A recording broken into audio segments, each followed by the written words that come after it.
everybody, it's Jess here at the Speckled Sheep. I'm very excited to be here with you today for not live at 11. We're on vacation this week and we have pre-scheduled a week full of posts for you guys and videos doing different demos all week long.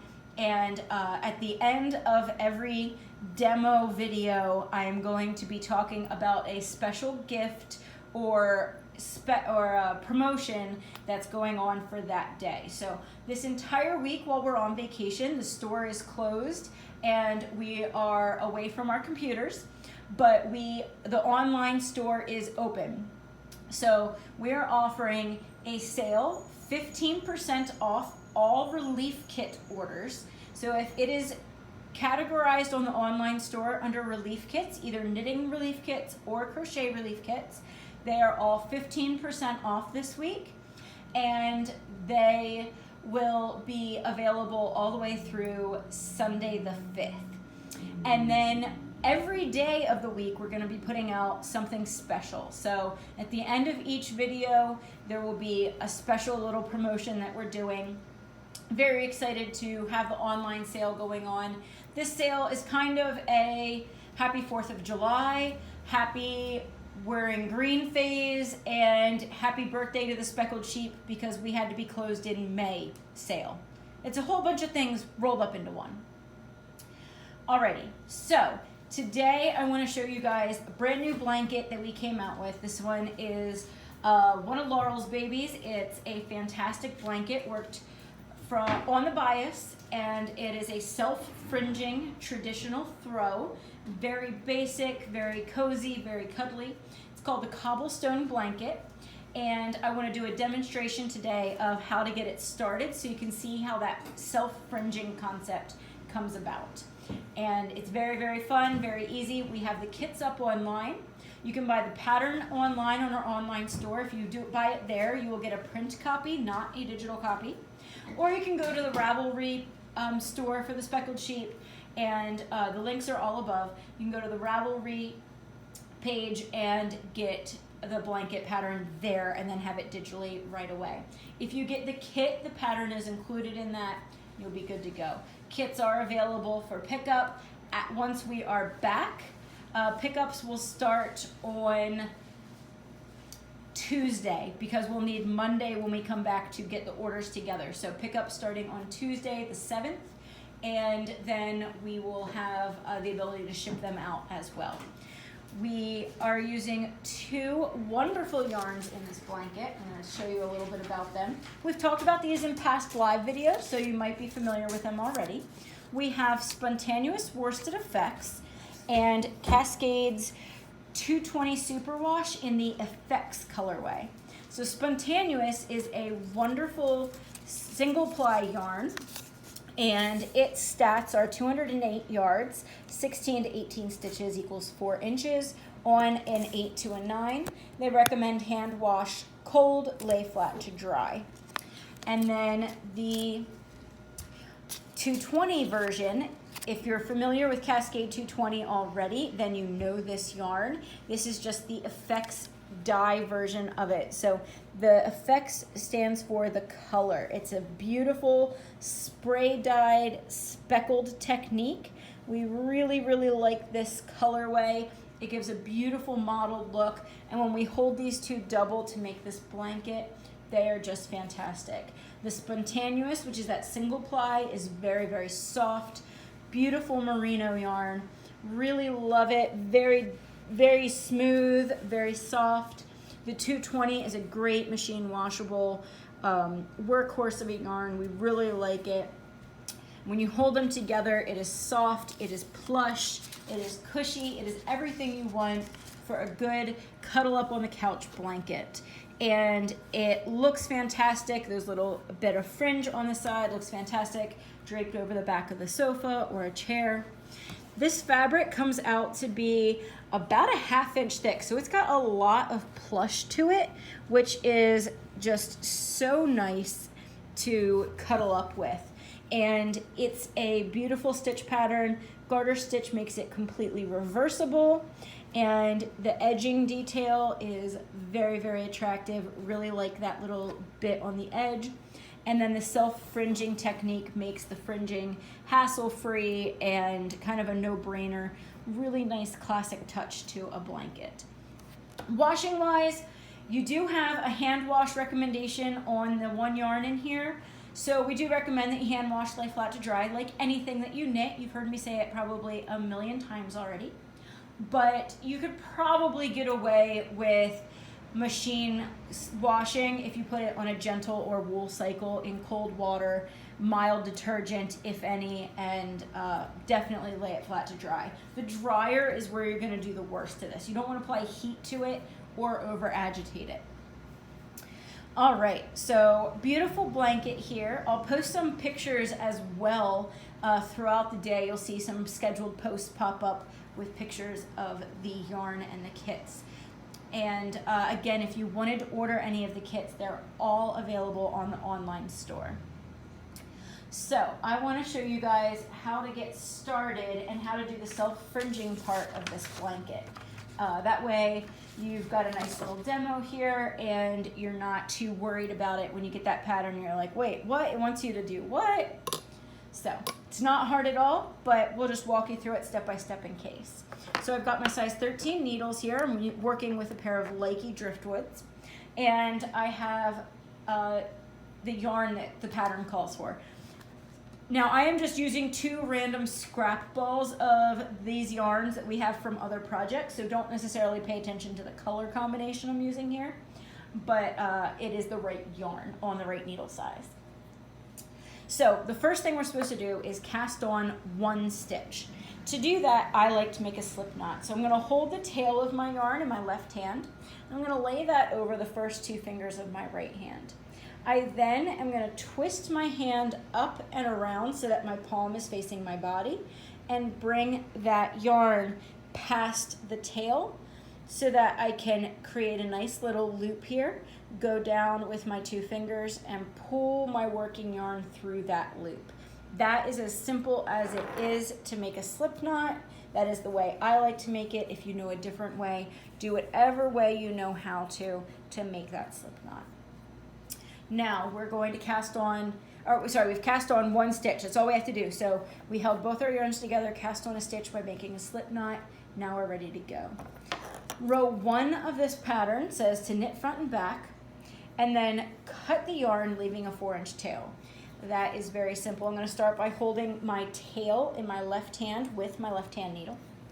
And then I'm going to go into my stitch with my working yarn. I'm going to knit front and knit back.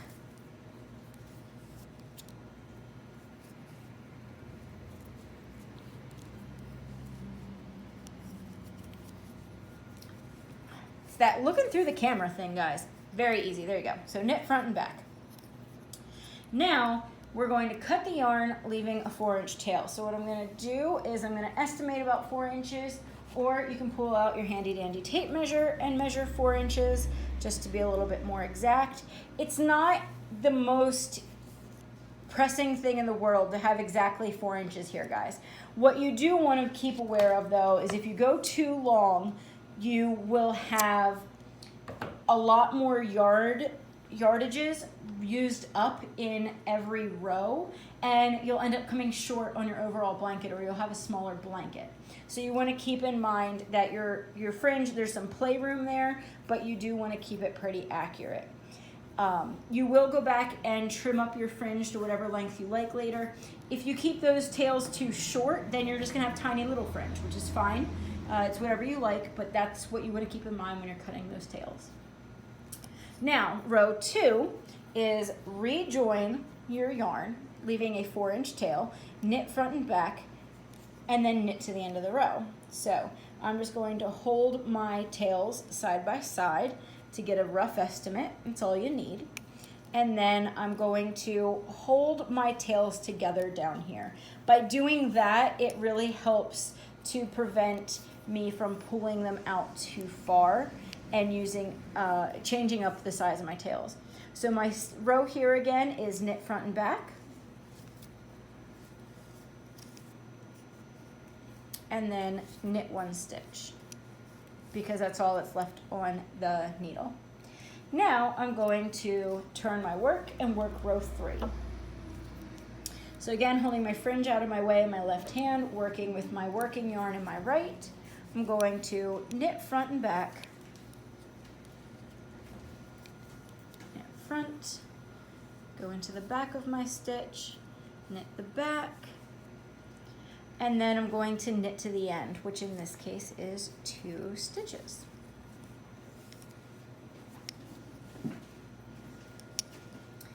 Now I'm going to cut my yarn, leaving a 4-inch tail. I find that easiest by holding my work in my left hand again and adjusting my tails. Now you'll notice I just adjusted this one stitch. Because we just had a loose tail right there, he can easily get stretched out. So we just want to make sure that we don't have a super wonky stitch there. We also want to make sure that we don't pull him super tight, okay? You want to keep him about on gauge with everything else on your project. Hold your tails up to about the same length. You're getting a little bit taller every row, so you can actually cut this one a hair shorter every row. And now we've got another piece of our fringe and we're ready to go. We're going to then, according to the instructions, repeat rows 2 and 3 until there's 136 stitches, ending after row 3. You do not cut the yarn at this point. You also have a note here to knot the fringe every 2 rows as you go. And so what that looks like, I have 2 rows here with live fringe, right? These were just live stitches. So you can knot these in whatever way you like, but the easiest way is to just go around like this and push your knot all the way up against your work. I'm going to show you that again. Doing it a little tighter. You can do this as you go, which is my recommendation. You can wait till the end as well. You just risk having a little bit more like snagging possibilities and stuff like that because you'll constantly be changing. So like you could pull one really tight, you could end up dropping a stitch by mistake. So we recommend you do it as you go, but you can do it whenever. Now I'm just gonna real quick do row 2 again.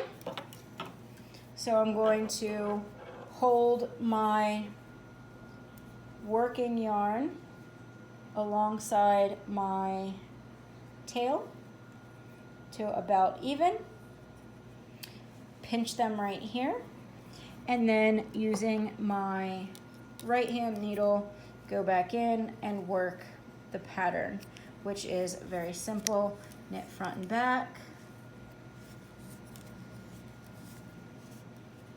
Now I can let go of that and knit to end.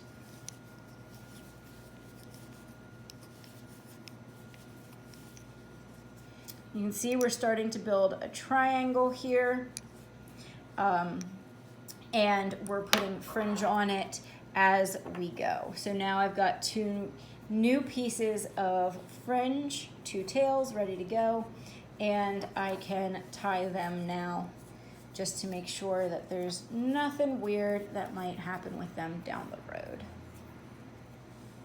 Just push him up against the body of our knitting, and he's nice and secure. That's all it is. Now, when you're done with the whole project, you can go back around and trim up all of your tails so that they're all the same length, and you'll have everything ready to go. You can then trim them to a desired length. We do recommend that you don't try to get them super even, because like a haircut, a little bit of like an on-point cut or a slight unevenness is advised. To work row 3 again to get to the end of my pattern set, I knit front and back,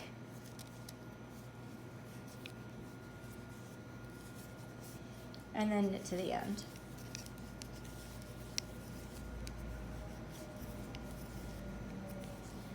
It's a very fun pattern to do. It seems like a lot right now with adding a lot of fringe, but you quickly build up in size of this blanket so you're not just only ever tying fringe. And it creates that beautiful look. You can see here on the blanket, I have it folded out to be my background. The fringe just looks beautiful. Those little knots are the perfect touch. The edging is beautiful with the garter stitch in the center, making it reversible. Wonderful blanket. Have fun knitting this, you guys. I really enjoyed working with Laurel on this pattern. I think it was a lot of fun. The demo was very fun to do as well. And like I promised, I have a promotion for you at the end of every video. And today's promotion is a sale on these blankets. So for today only on the online store, you can go to checkout, and in checkout, put in the coupon code COBBLE. That's coupon code COBBLE. And you will get $15 off your purchase of a kit for the Cobblestone Blanket. So again, coupon code COBBLE at checkout will get you $15 off your kit purchase of a Cobblestone Blanket kit, and we will get that ready for you when we come back from vacation. All right, you guys, have a wonderful day. Enjoy your time this week, and I will check in back with you tomorrow at 11.